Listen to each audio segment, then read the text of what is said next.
Wellman TV. Jeric Agosta. Kabanata 571.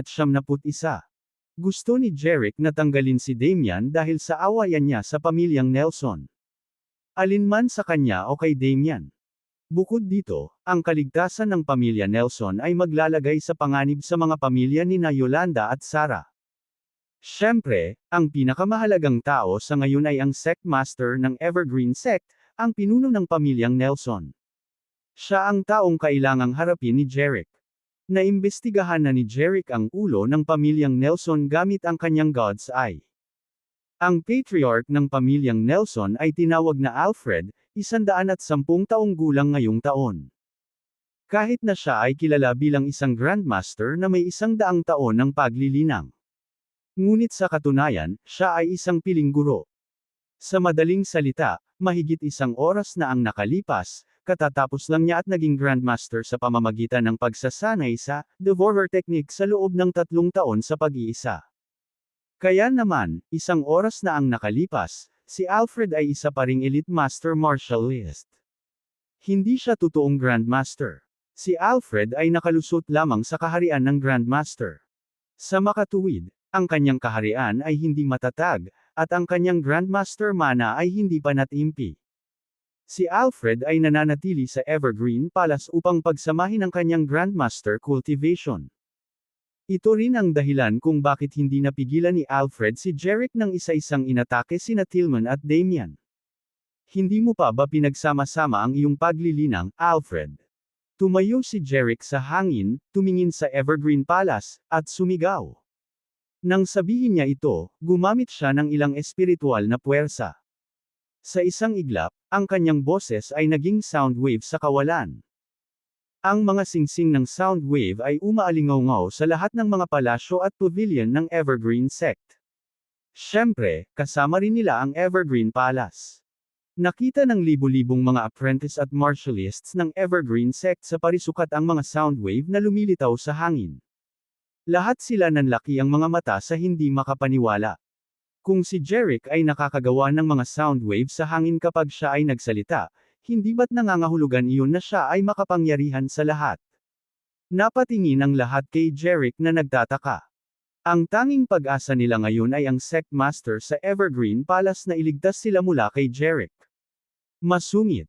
Sa sandaling ito, isang galit na sigaw ang narinig mula sa Evergreen Palace. Isang malakas na hangin ang hamampas sa Evergreen Palace, agad na bumukas ang mahigpit na saradong pinto. Isang figure ang biglang lumipad sa hangin. Kabanata 572. Nawala ang mabangis na hangin. Isang matandang lalaki ang lumitaw sa himpapawid na mahigit 10 yarda sa itaas ng lupa. Ang matandang ito ay si Harry. Ang mga kilay ni Harry ay kasing puti ng nyebe. Kumunat ang noo niya at mariing kumislap ang mga mata. Ang kanyang damit ay lumipad sa hangin na walang hangin, at ang mga daloy ng enerhiya ay umiikot sa kanya na parabang siya ay nakasakay sa isang bagyo. Pinandilatan ni Harry si Jeric. Jeric, gaano ka kalakas loob na pumasok sa Evergreen Sect at sakta ng mga matatanda? Ngayon, hayaan mong parusahan kita. Nang matapos siyang magsalita ay itinaas ni Harry ang kanyang kamay. Sa isang dagandong, isang bola ng itim na usok ang lumitaw sa kanyang palad, na nag-aapoy na parang itim na apoy. Nang lumitaw ang umaalon na itim na apoy sa kanyang palad, ang hangin ay biglang napuno ng masangsang na amoy ng kamatayan. Kahit na ang libu-libong mga apprentice at master ng Evergreen Sect sa parisukat sa ibaba ay nakaramdam ng hindi maipaliwanag na hininga sa ilalim ng matinding presyon. Higit 20 taon ko nang hindi ginagamit itong soul devouring flame ko.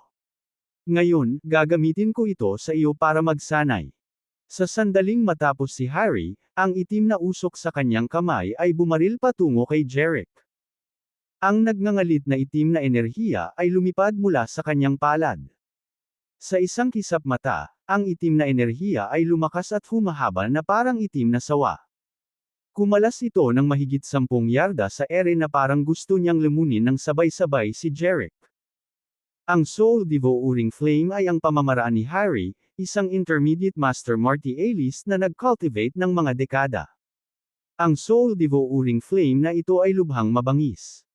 Kapag ang isa ay nilamon ng Soul Devouring Flame, kahit na sila ay isang Intermediate Master Martialist, sila ay lalamunin din, na nag-iiwan lamang ng mga buto. Sa makatuwid, nang makita ng mga apprentice at master sa square si Harry na ginagamit ang pamamaraan, lahat sila ay nakaramdam ng panginginig sa kanilang mga gulugod. Nilamon ng umaalo na Soul Devouring Flame si Jerick sa hangin. Gusto ng lahat ng tao sa plaza na makita si Jerick na maging isang tumpok ng mga buto. Gayunpaman, hindi nagpatinag si Jerick. Binalot ng Soul Devouring Flame si Jerick sa isang iglap. Si Jerick ay naging bola ng itim na usok. Nang makita ito, tumawa si Harry ng may pagmamalaki. Hahaha, brat na hindi alam ang pwesto niya. Talagang nangangahas siyang gamitin ang kanyang katawan para labanan ang Soul Devouring Flame ko. Nililigawan niya talaga si Death. Nang makita si Jerick na nilalamon ng apoy sa hangin, lahat ng mga apprentice at master sa plaza ay nasa sabik. Sa kanilang mga mata, si Jerick ay sa wakas ay magiging mga buto. Maging si Yolanda na nakatanaw sa malayo ay sabik na tumulo ang mga luha sa kanyang nilamon ng usok. Bamulong siya, Jerick, maging ligtas ka. Mata nang makita niya si Jerick. Si Harry ay kampante, si Yolanda ay nalulungkot, at lahat ng mga apprentice at masters ng Evergreen Sect sa plaza. Nadama na si Jerick ay tiyak na mapapahamak. Gayunpaman, bigla na lang, si Jerick, na dapat nalalamunan ng itim na mana sa hangin, ay sumugod kay Harry. Halos agad-agad, si Jerick ay lumundag sa harapan ni Harry, na ang itim na mana ay lumabo sa kanyang mukha. Nagulat si Harry kaya hindi siya makapagsalita. Wala na siyang panahon para umiwas. Napapaligiran ng umuusad na itim na mana, inabot talaga ni Jerick ang lalamunan ni Harry sa isang kisap mata. Nasasakal ang pakiramdam. Nanlaki ang mata ni Harry sa takot at namula ang mukha. Dahil sa nakapikit ang kanyang lalamunan, nakakagawa lang siya ng hindi malinaw na tunog, hindi ang anumang maririnig na salita. Gusto ni Harry na lumaban at kumawala sa pagkakahawak ni Jerick. Gayunpaman, matapos siyang hawakan ni Jerick, ang kanyang buong katawan ay namamanhid at hindi niya magawang patakbuhin ang kanyang panloob na mano. Napatulala ang lahat ng apprentice at martialists ng Evergreen Sect sa square. Hindi sila makapaniwala sa kanilang mga mata. Hindi ba nilamon si Jerick ng Soul Devouring Flame ni Harry? Paano pa niya naaatake si Harry at sinunggaban ang kanyang lalamunan? Nang makita ito ni Yolanda sa malayo sa tore ng bantay, napaluha siya sa tuwa. Pinunasan niya ang mga luha sa kanyang mukha na may kasamang masayang ngiti. Natakot mo ako hanggang sa mamatay, Jerick Agosta. Sa oras na ito, gumawa ng isa pang nakakagulat na eksena sina Jerick at Harry sa himpapawid. Ang itim na mana na bumabalot kay Jerick ay nagsimulang dumulas mula Jerick hanggang kay Harry habang nakahawak siya sa lalamunan ni Harry. Napatingin si Harry. Inilipat ni Jerick ang umaalon na itim na mana sa kanyang katawan. Si Harry ay natakot sa kanyang talino na may maputlang mukha. Gusto niyang sumigaw sa takot, ngunit nahawakan ni Jerick ang kanyang lalamunan kaya hindi man lang siya nakagawa ng ingay. Hindi nagtagal, ang lahat ng umaalon na itim na mana sa paligid ni Jerick ay inilipat kay Harry. Matapos mawala ang lahat ng mana, muling lumitaw ang katawan ni Jerick. Siya ay ganap na hindi nasaktan mula ulo hanggang paa. Maging ang kanyang damit ay walang betik. Nang makita ito, lahat ng mga apprentice at master ay nagulat sa loob. Maaari bang labanan ni Jerick ang pag-atake ng Soul Devouring Flame?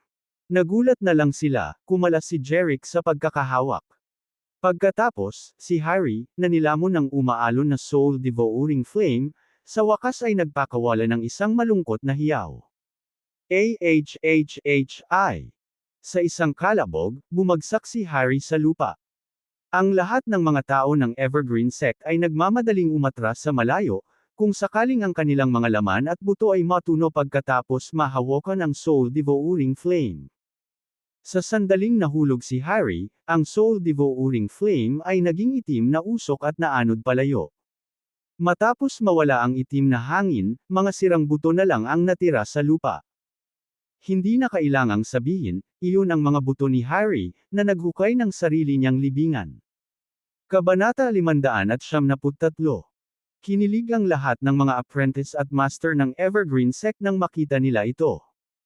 Ang Soul Devouring Flame na ito na ginagawang buto ang mga tao ay talagang nakakatakot. At hindi nila akalain na si Harry ang haantong sa pagbaril sa kanyang sarili sa paa. Whoosh! Sumilip si Jerick sa plaza. Habang umihip ang hangin, si Jerick ay nagmistulang battle god, na nagpapalabas ng malakas na aura. Ang lahat ng mga apprentice at master ng Evergreen Sect sa Square ay nanginginig sa kanilang mga puso. Sa sandaling iyon, si Jerick ay nagmukhang isang hindi magagapi na Diyos. Paano nila aasahan na makikita si Jerick na hindi nasaktan pagkatapos niyang dumaan sa Soul Devouring Flame ni Harry? Ang mas hindi kapanipaniwala ay inilipat ni Jerick ang itim na Soul Devouring Flame kay Harry, kaya ginawa siyang isang tumpok ng mga buto. Ito ay hindi kapanipaniwala sa mga mata ng lahat ng mga apprentice at master ng Evergreen Sect. Parang panaginip. Ang dahilan kung bakit hindi nalamon si Jerick ay nang nababalutan siya ng itim na usok, tumakbo siya ng anima upang takpan ang kanyang katawan. Sa makatuwid, nabigo ang apoy na matuno ang kanyang laman. Parehong inilipat ni Jerick ang lahat ng itim na usok kay Harry. Pinaandar niya ang anima sa ibabaw ng kanyang katawan para ilipat ito kay Harry. Sa huli, ginawa nitong puting buto si Harry. Ang mga apprentice at master ay napaatras lahat sa takot. Tumingin si Jerick sa kanila at hindi umatake. Sa halip, lumingon siya para tingnan ang Evergreen Palace. Pagkatapos, kumislap ang kanyang mga mata na may matinding liwanag. Sigaw niya sa direksyon ng Evergreen Palace. Alfred, ang sect master ng Evergreen Sect, kung patuloy kang magtatago doon na parang duwag. Kung gayon kailangan kong give-in itong Evergreen Palace mo. With that, kumaway si Jerick. Nag-vibrate ang hangin. Boom! Isang bagyo tulad ng sabog ng hangin whooshed sa gate ng palasyo. Sa isang putok, ang malabagyong daloy ng hangin ay tumama sa tarangkahan ng Evergreen Palace, na naging dahilan upang ito ay sumabog at nagkapira-piraso. Ang kahangahangang mga pinto ng Evergreen Palace ay tila binomba ng mga kanyan, lubhang sira-sira. Napabuntong hininga ang lahat ng mga apprentice at masters. Sa puntong iyon ay umalingaw ang isang galit na boses mula sa kaibuturan ng Evergreen Palace. Masyado ka nang lalayo. Habang umaalingaw ang galit na alingaw mula sa palasyo, isang bagzo ng hangin ang sumipol na may nakakagulat na momentum. Sa sumunod na sandali, isang figure ang lumipad palabas ng palasyo na parang palaso. Kabanata 574. Pagkatapos, tumaas ito sa kalagitnaan ng hangin. Lumalabas na ang figurang umaaligid ay isang matandang lalaki na may puting lock hanggang balikat. Maputi rin ang kanyang mga kilay, at ang kanyang tingin ay kasing talas ng kidlat. Ang kanyang itim na damit ay lumipad sa hangin. Masasabi ng isang tao na ang kanyang buong katawan ay napapalibutan ng isang malakas na aura. Ang puting buhok na elder sa isang itim na damit ay si Alfred, ang sect master ng Evergreen Sect. Lumutang si Alfred sa hangin. Ang kanyang mabangis na titig ay tumama sa patay na si Damian, ang malubhang na sugatan at walang malay na si Tillman, at isang tumpok ng mga buto na dating si Harry. Gayun din, naroon ang mga kalapit na palasyo na sinira ng mga matatanda. Nag-aapoy ang apoy ng galit sa kanyang mga mata. Bumangon si Rage mula sa kanyang katawan at binalot ang buong parisukat na Rage. Isang eskarlata na liwanag ang kumislap. Sa kabila niya, mata. Ibinuka niya ang kanyang mga daliri na parang lawin, at ang kanyang Grandmaster Internal Mana ay pumailang lang na parang matalas na kuko. Siya ay naglagay ng maraming pagsisikap at nilinang sa loob ng halos isang siglo upang maging pinuno ng sekta na nagpatakbo ng isa sa apat na Fenceville Major Sects. Gayunpaman, sa sandaling iyon, lahat ng miyembro ng pamilyang Nelson ay patay maliban sa kanya. Isang malaking dagok iyon sa kanya. Hindi niya inaasahan na makuha ang pangalawang volume ng Longevity Scripture mula sa mga Astor, magdudulot siya ng paglipol sa buong pamilya. Sa kanyang opinyon, si Jerick ang may kasalanan. Jerick Agosta, sisirain kita ngayon at ipaghihiganti ang buong pamilyang Nelson. Nagngangalit ang kanyang mga ngipin, marahas na nagmura si Alfred.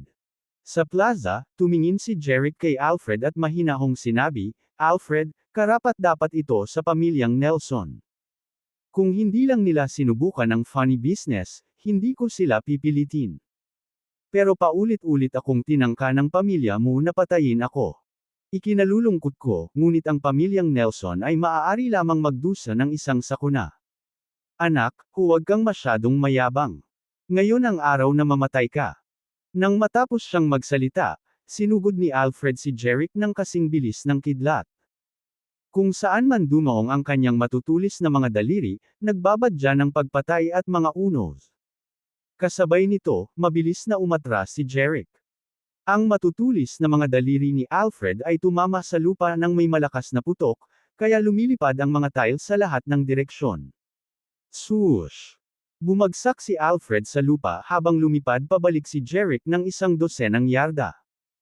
Ang nakapalibot na mga apprentice at master ng Evergreen Sect ay matagal nang umatras sa malayo, dahil sa takot na madamay. Sa makatuwid, pagkatapos, si Jeric at Alfred ay nakatayo ng higit sa 10 yarda ang layo, na magkaharap. Nagkatitigan ang dalawa, hindi sumusuko. Biglang sumili ang isang mabangis na tingin sa mga mata ni Alfred, at pagkatapos ay agad niyang pinatakbo ang kanyang Grandmaster Internal Mana. Swoosh! Swoosh! Swoosh!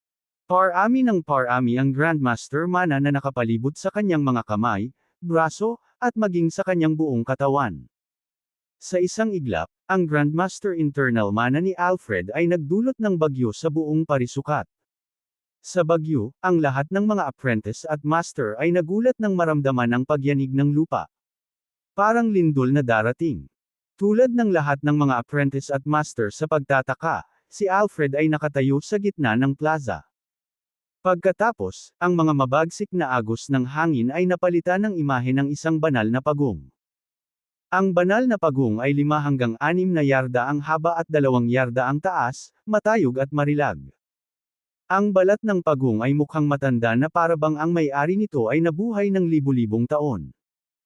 Bagamat isa lamang itong anino na pinalapot ng mana ng isang Grandmaster, naglalabas ito ng malawak at kamangha-manghang aura ng isang tunay na banal na pagong. Nalaglag ang panga ng lahat ng mga apprentice at masters.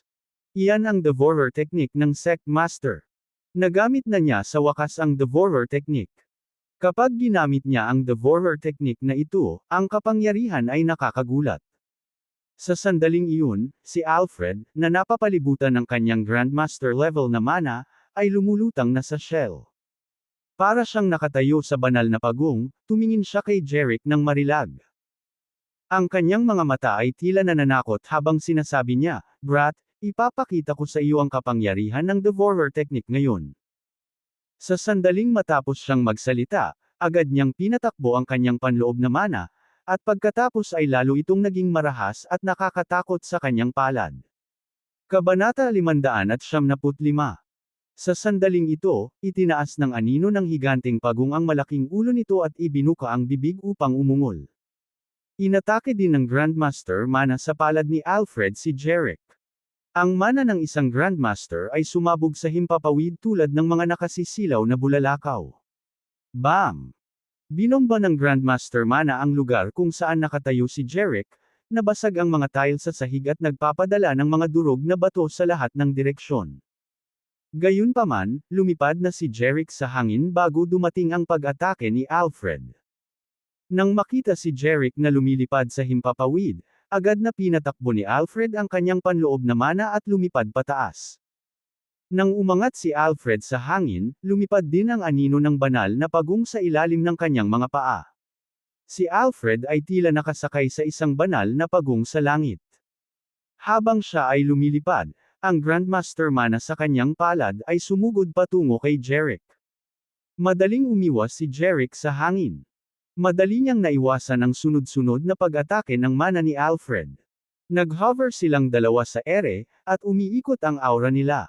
Ang isa ay may kulay abong buhok at mabangis na mga mata na parang isang halimaw.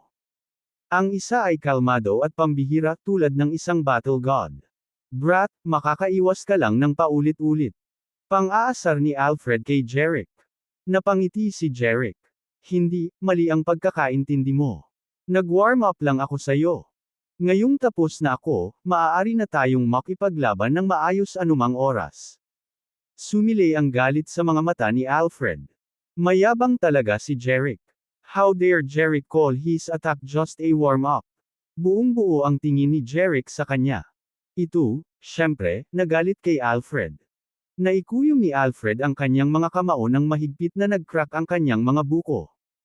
Kinagat niya ang kanyang mga ngipin at sinabing, warm up. Ngayon ay ipapaalam ko sa iyo kung ano ang ibig sabihin ng warm up. Nang matapos siyang magsalita ay lumipad siya palabas at sinuntok si Jerick. Sa isang iglap, ang presyon ay bumigat na parang bundok sa Jerick.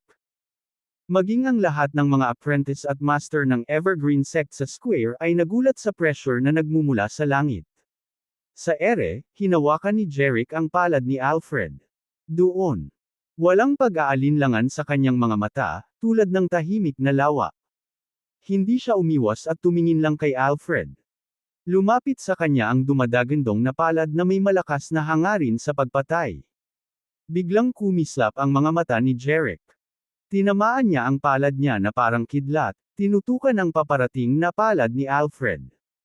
Bang isang malaking pagsabog ang sumabog sa hangin. Nag-vibrate ang hangin at kumulo ang mga ulap. Nang magsalubong ang dalawa nilang palad ay agad na nagsalubong ang mga kilay ni Alfred habang bumungad sa kanyang mga mata ang gulat. Pagkatapos, naramdaman niya ang napakalaking kapangyarihan mula sa kamay ni Jerick. Boom! Tila bigla siyang nilamon ng malawak at nakakabigla na puwersa at agad na pinalipad. Umatras si Alfred ng mahigit 10 yarda sa ere bago halos huminto. Kabanata 576. Habang siya ay napaatras, humi na rin ang anino ng banal na pagong sa ilalim ng kanyang mga paa, na parabang malapit na itong mawala. Pagtingin kay Jerick 12 yarda ang layo, hindi maipaliwanag na nagulat siya. Kakagamit lang niya ng pinakamakapangyarihang palm technique ng Devourer technique, ang si Conquering Palm. Ang hampas ng palad na ito ay maaaring mag-flat ng isang 10,000 pound na bakal. Gayunpaman, nang salubungin ng kanyang palad si Jerick, hindi lamang siya nabigo na matalo si Jerick, ngunit sa halip ay pinalipad siya ng higit sa 10 yarda ang layo. Hindi niya maiwasang maghinala na si Jerick ay isa ring Grandmaster. Isang matalim na liwanag ang sumilay sa kanyang mga mata. Hindi. Kahit na si Jerick ay isang Grandmaster, matatalo pa rin niya si Jerick.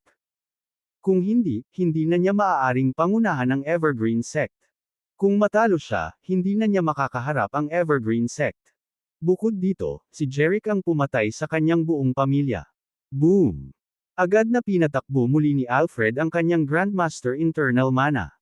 Ang daloy ng hangin sa paligid niya ay mabilis na nagtipon at umikot, na bumubuo ng isang bagyo sa paligid niya. Agad na muling lumitaw ang isang nakakatakot na hangarin sa pagpatay. Sa kabilang banda, muling naging malinaw ang malabo at mahinang imahe ng banal na pagong na halos maglaho. Ito ay makapangyarihan at kasindik-sindik, at muli nitong isiniwalat ang mar-angle nitong tindig. Isang mahabang alulong ang pinakawalan ni Alfred. Pagkatapos, buong lakas niyang inatake si Jerick. Whoosh! Binasag niya ang mabangis niyang palad kay Jerick. Kalmado pa rin si Jerick sa pagharap ni Alfred ng todo-todo. Nang malapit ng dumapo ang palad ni Alfred sa Jerick. Kalmadong itinaas ni Jerick ang kanyang kamay at pinalo gamit ang kanyang palad. Isang nakakabasag lupa na tunog ang umalangaw-ngaw. Naging magulo ang daloy ng hangin. Walang alinlangan, sa loob ng bagyo, pinalipad muli ni Jerick si Alfred. Nang pinalipad si Alfred, ilang beses siyang sumilip sa ere. Nang lumingon siya at lumipad pabalik, ganoon din ang ginawa ng anino ng banal na pagong. Sa pagkakataong ito, nakarating din siya ng 12 yarda ang layo.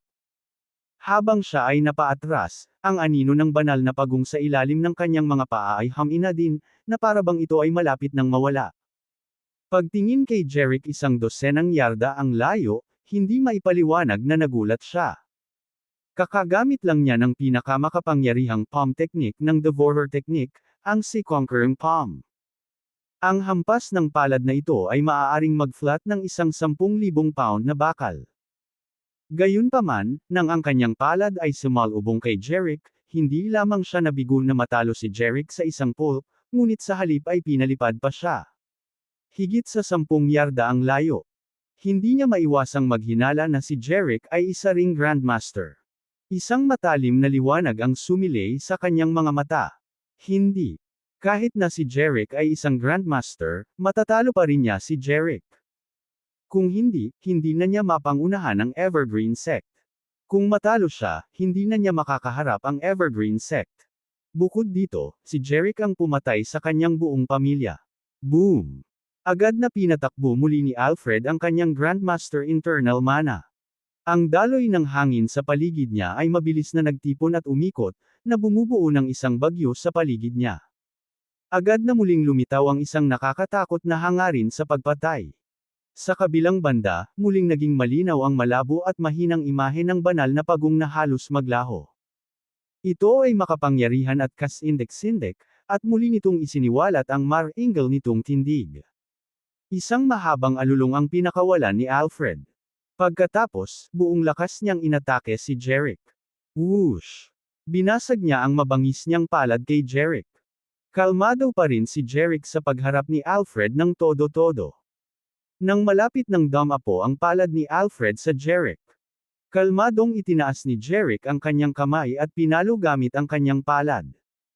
Isang nakakabasag lupa na tunog ang umalangaw-ngaw. Naging magulo ang daloy ng hangin. Walang alinlangan, sa loob ng bagyo, pinalipad muli ni Jerick si Alfred. Nang pinalipad si Alfred, ilang beses siyang sumilip sa ere. Nang lumingon siya at lumipad pabalik, ganoon din ang ginawa ng anino ng banal na pagong. Sa pagkakataong ito, nakarating din siya ng 12 yarda ang layo.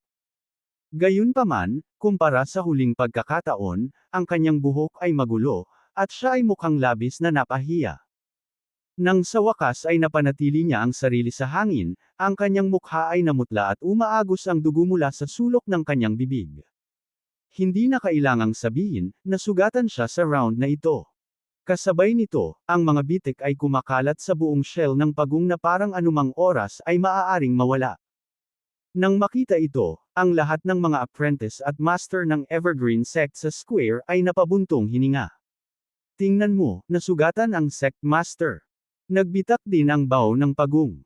Ang Sect Master ba natin A? Papunta sa L. Jose. Nang marinig ni Alfred ang mga bulong na iyon, sumilay sa kanyang mga mata ang galit at ayaw. Siyempre, ayaw niyang matalo kay Jerick. Kung siya ay matalo ng ganito, paano niya mapapanatili ang kanyang reputasyon sa Fenceville sa hinaharap? Sa makatuwid, nagpasya siyang patakbuhin ang kanyang Grandmaster Internal Mana upang labanan si Jerick hanggang sa kamatayan. Gayunpaman, napangisi si Jerick sa hangin, Alfred, gusto mo pa bang lumaban? Paano kung sumuko ka? Wala kang laban sa akin. Siyempre, kahit sumuko si Alfred, hinding-hindi siya hahayaang mabuhay ni Jerick para maiwasan ang mga problema sa hinaharap. Ang dahilan kung bakit niya ito nasabi ay alam niyang hindi susuko si Alfred. Kabanata 597. Sa makatuwid, hanggat muling lumaban si Alfred, maaaring bigyang katwiran ni Jerick ang kanyang sarili na alisin si Alfred. Sa ganitong paraan, may isip ng lahat ng mga apprentice at master na napilitan si Jerick na patayin ang dati nilang Sect Master. Tiyak na magagawa ni Jerick na sakupin ang Evergreen Sect ng maayos. Walang magagalit sa kanilang bagong pinuno. Gaya ng inaasahan, nang marinig ni Alfred ang sinabi ni Jerick, nagmura siya ng malakas. Jerick, sino ka sa tingin mo? Sa tingin mo kaya mo akong sumuko? Para malaman mo, hindi ako pupunta. Ngayon, papatayin kita para magpakawala. Sa sandaling matapos niya iyon, muling ibinaon ni Alfred ang Grandmaster Internal Mana sa kanyang palad. Gayunpaman, pagkatapos ng dalawang pagkatalo, ang mana ni Alfred ay hindi na marahas at masigla gaya noong simula. Ito ay malinaw na hamina. Una sa lahat, nakakonsumo siya ng maraming panloob na mana. Pangalawa, ang kanyang mga pinsala ay nakaapekto sa kanyang pagpupursage. Lakas. Nang makita ang Grandmaster Internal Mana sa kamay ni Alfred, hindi na hinintay ni Jerick na umatake siyang muli.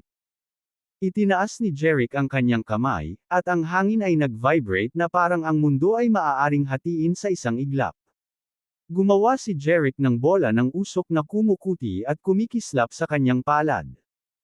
Sa susunod na sandali, inilapat ni Jerick ang kanyang palad kay Alfred, na mahigit 10 yarda ang layo sa himpapawid.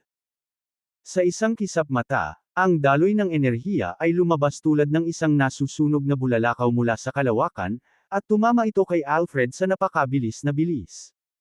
Wala nang oras si Alfred na sumigaw bago siya sumabog sa mga piraso.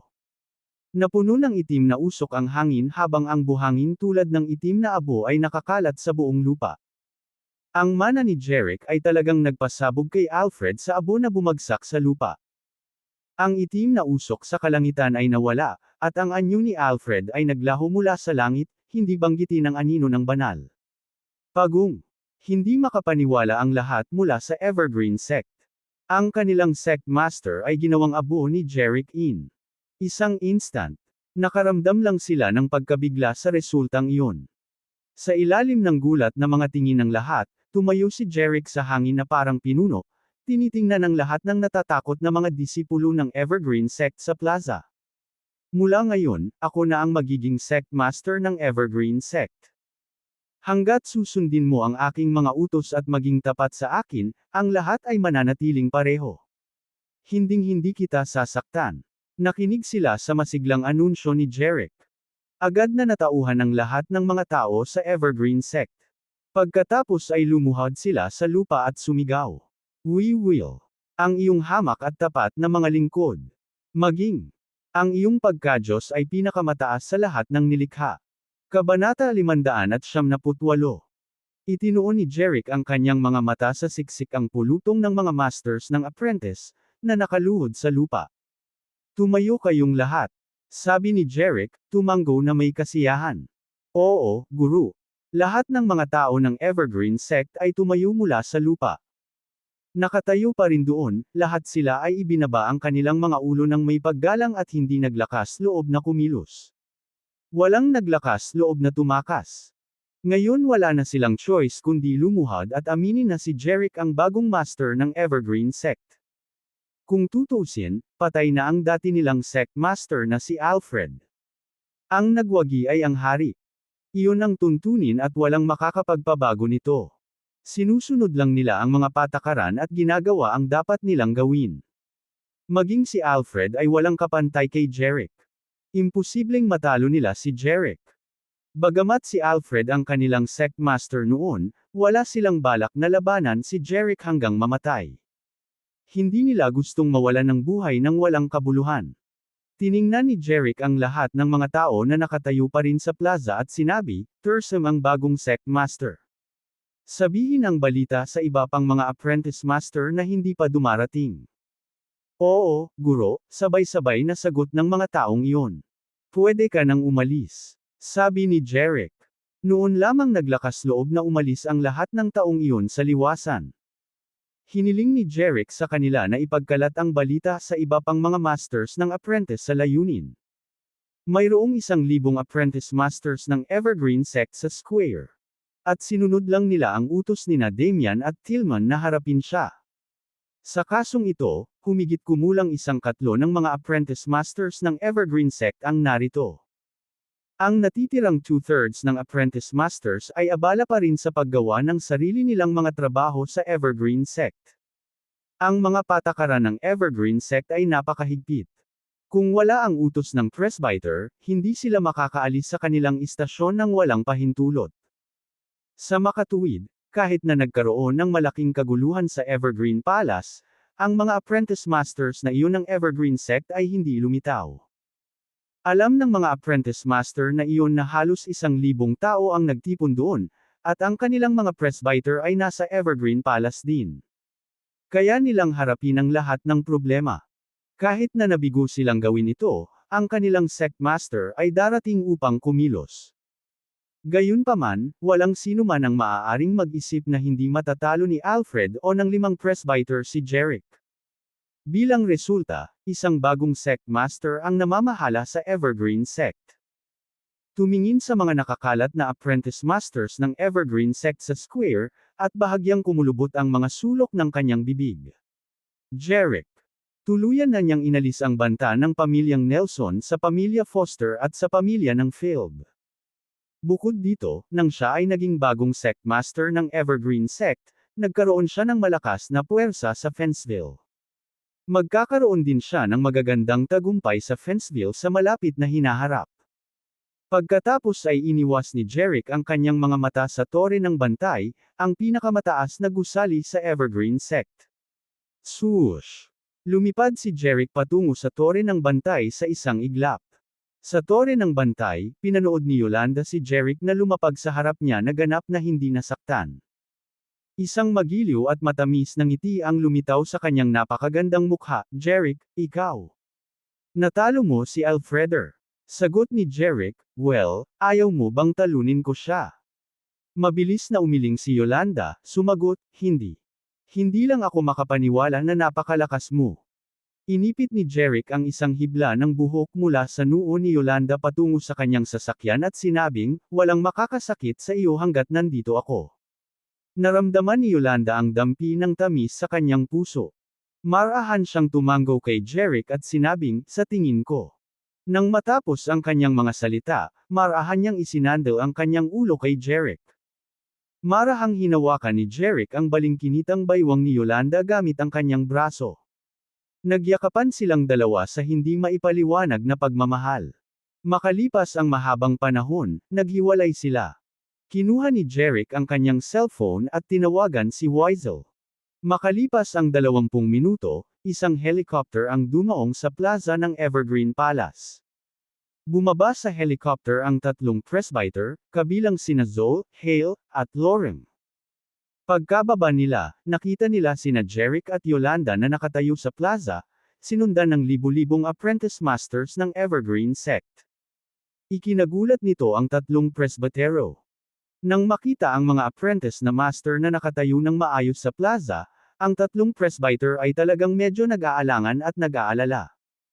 Sinabi ni Jeric na dadalhin lamang niya ang tatlong presbyter sa Evergreen Sect pagkatapos nilang talunin ang mga ito. Gayunpaman, nang makita nila ang libu-libong apprentice masters ng Evergreen Sect sa square, sila ay medyo naguguluhan. Talaga bang matalo ni Jeric ang lahat ng presbyter dito? Kapantay ba niya ang pagkatalo kay Alfred, isang napakalakas na tao? Lalo silang kinabahan. Nag-aalala sila na si Gilgore ay matalo ni Alfred at ng kanyang mga tao. Pagkatapos ay pinilit ni Alfred si Jeric na akitin sila sa Evergreen Sect. Para mahuli niya silang lahat sa isang iglap. Gayunpaman, ang tatlong presbyter ay magdurusa ng husto, dahil inilagay ni Jeric ang kanyang mana sa kanilang mga katawan. Kinailangan nilang kumuha ng panganib na pumunta sa Evergreen Sect. Sa pag-aalinlangan at pangamba, ang tatlong presbytero ay pumunta kay Jeric. Naikuyom ng tatlo ang kanilang mga kamao kay Jeric at binati, Mr. Tambo. Huwag mo na akong tawaging Mr. Agosta. Dapat mo akong tawagan ng iba, sagot ni Jeric. Hindi naiwasang maguluhan silang tatlo. Sabay-sabay nilang tanong, Mr. Agosta, paano ka namin haharapin? Sabi ni Jeric. Tawagin mo akong master sa hinaharap. Nang marinig ito, nagulat silang tatlo. Master, siya ba? Tulad ng nagulat sila, tumingin si Jeric sa libu-libong mga master ng apprentice sa likod niya at sinabi. Lahat ng apprentice masters ng Evergreen Sect, makinig. Ngayon ay inaanunsyo ko na sina Zoe, Hale, at Lauren ang magiging vice sect masters ng Evergreen Sect. Libu-libong apprentice masters ng Evergreen Sect ang sabay-sabay na lumuhad at sumagot kay Jeric, oo, guru. Nang lumuhad ang libu-libong mga masters ng apprentice, sa wakas ay napagtanto ni Zoe, Hale, at Lauren na si Jeric ang naging sect master ng Evergreen Sect. Talagang ginawa ito ni Jeric. Nagulat silang tatlo. Habang sila ay nagdiwang, nakita nila ang ilang mga tao na hindi gumagalaw sa likod ng libu-libong mga apprentice masters ng Evergreen Sect na nakaluhod. Hindi nila sigurado kung buhay pa ang mga taong iyon. Tiningnan nilang mabuti at nakilala na ang mga taong ito ay ang 5 presbyter ng Evergreen Sect. Nakahiga sa tabi nila si Damian na natali ang ulo. Makikita rin ang mga buto na namuti. Natakot ang ulo at buto ni Damian sa kanilang tatlo. Itinuro ni Zol ang mga taong nakahiga sa likod ng plaza at nagtatakang nagtanong, "Guro, anong nangyari?" Gayunpaman, si Jeric ay nanatiling kalmado at tumugon, "Ang 5 presbyter ay inaway ako at ako ay malubhang nasugatan. Kaya sila. Walang malay ngayon. Gusto akong patayin ni Damian, kaya kailangan kong pilipitin ang ulo niya." Kung tungkol sa mga buto, ito ay isang mayordomo na natuto ng isang masamang pamamaraan, ang soul devouring flame. Nais niyang sunugin ako sa mga buto, kaya kailangan kong sagutin ang isang hanggal ayon sa kanyang kalokohan.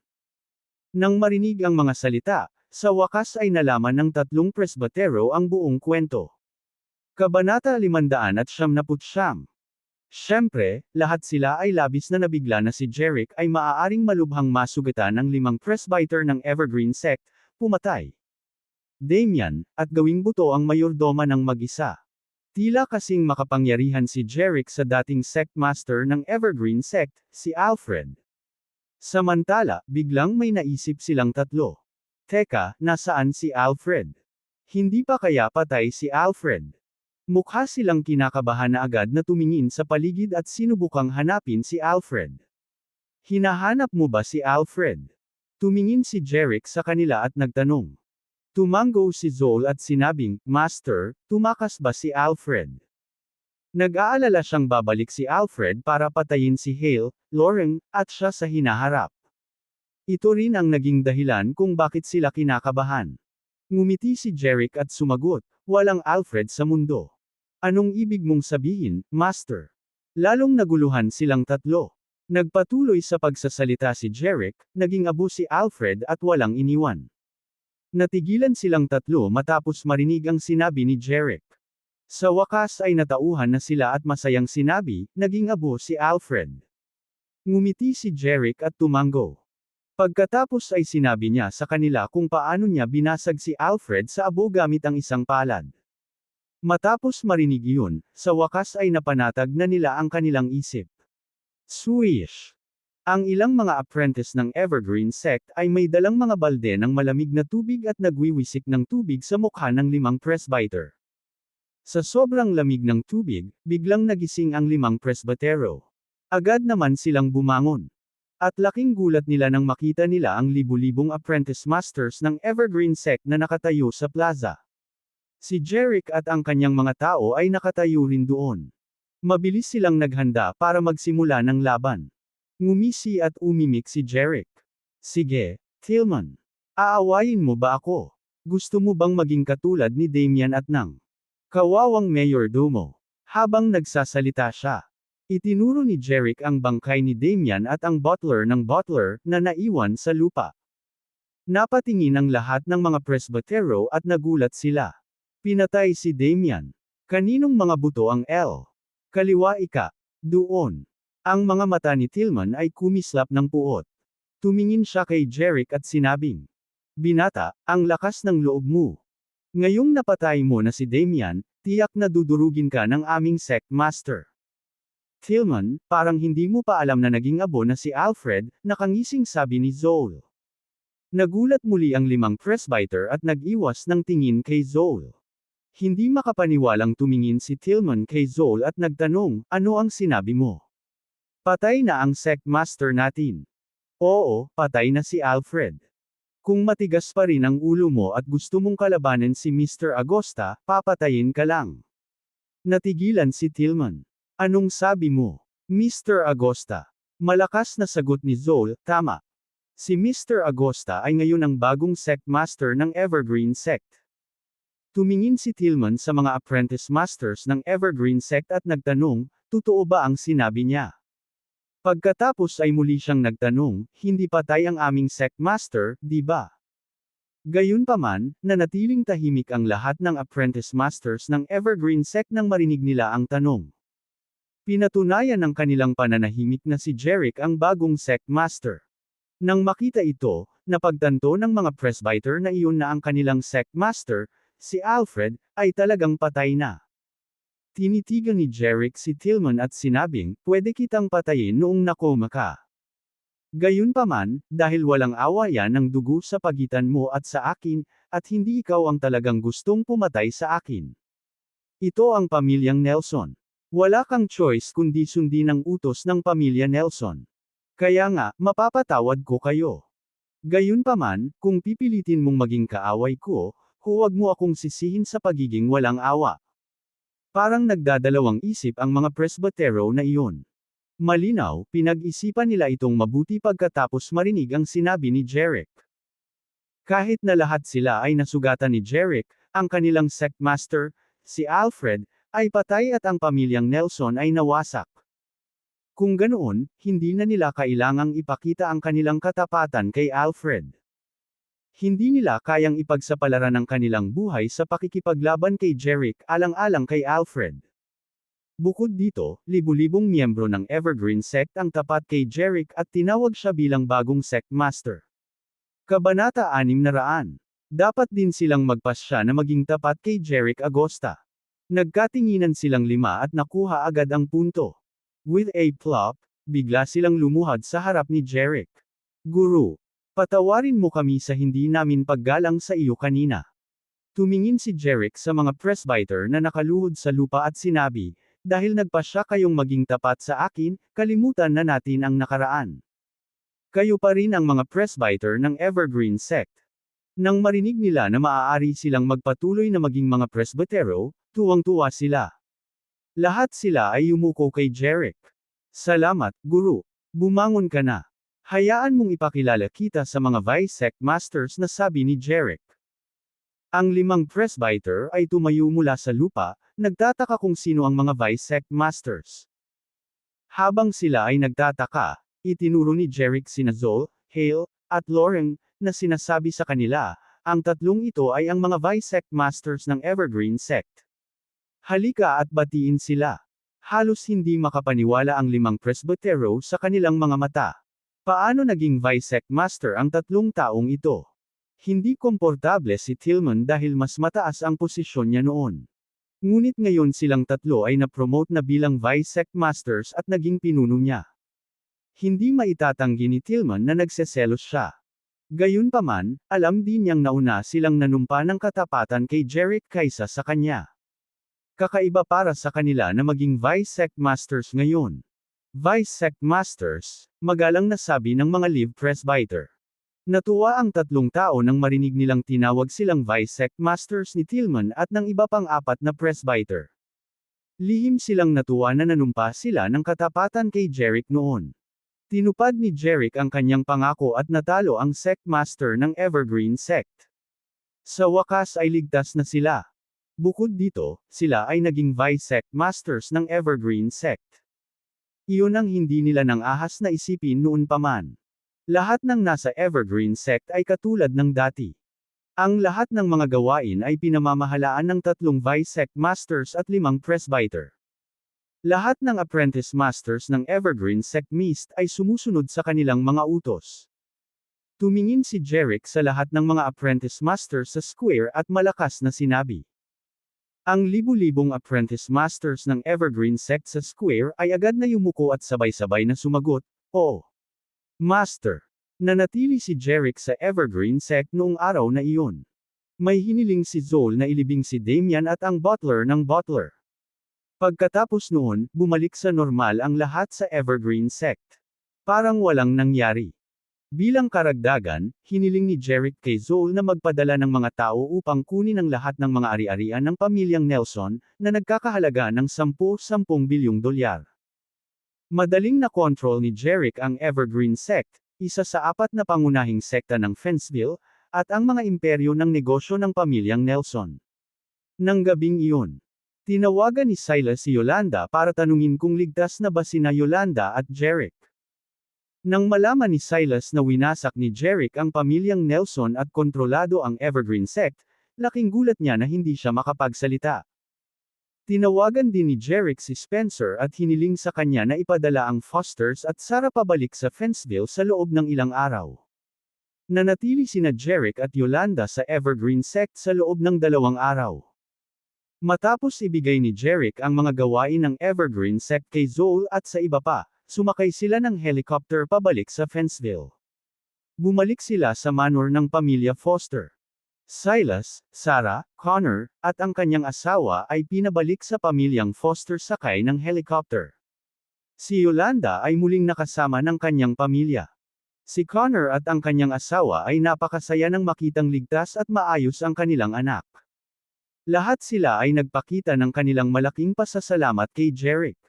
Pagkaraan ng ilang sandali ay naupo sila sa sofa. Tumingin si Connor kay Jerick at nagtanong, "Jerick, sinabi sa amin ni Silas na sinira mo ang pamilya Nelson at naging master ng Evergreen Sect. Totoo ba yun?" Mahinhin na sagot ni Jerick, "Mr. Si Foster, ang aking kaibigan, si Lord Dragon ng Central Dragon Sect, ay nag-aambag ng malaki sa pagsira sa pamilyang Nelson. Pagkatapos na patayin ni Lord Dragon si Alfred, hiniling niya sa akin na maging bagong sect master. Salamat sa kanya." Inilagay ni Jerick ang lahat ng kredito sa kanyang isa pang pagkakakilanlan, ang Panginoong Dragon. Gusto niyang manatiling mababang profile sa harap ng mga Fosters. Hindi maiwasang mapatingin si Connor kay Yolanda, "Mahal, totoo ba yan?" Tanong ni Connor. Tumango si Yolanda sa kanyang ama, "Opo, ama." Si Lord Dragon, kaibigan ni Jerick, ang sumire sa pamilyang Nelson at pumatay. Alfred. Sinabi ito ni Yolanda dahil napag-usapan na ito ni Jerick bago bumalik sa pamilyang Foster. Dahil alam niyang gusto ni Jerick na maging low profile, labis na pinahahalagahan ni Yolanda si Jerick, kaya nangako siyang ilihim ito para sa kanya. Naniwala si Connor sa sinabi ni Yolanda. Sinabi niya ng may pasasalamat at pagpupuri, "Jerick, iniligtas mo at ng iyong kaibigang si Lord Dragon ang aming pamilya." Walang pakialam na sinabi ni Jerick, "Ginawa iyan ni Lord Dragon, Mr. Foster. Hindi ako nag-ambag ng malaki." Hinawakan ni Connor ang kamay ni Jerick at sinabing, "Jerick, marami ka nang nagawa. Dapat naming bayaran ang iyong." Napatingin si Jerick kay Yolanda. Talagang hindi na kailangang gantihan siya, dahil naging babae na niya si Yolanda.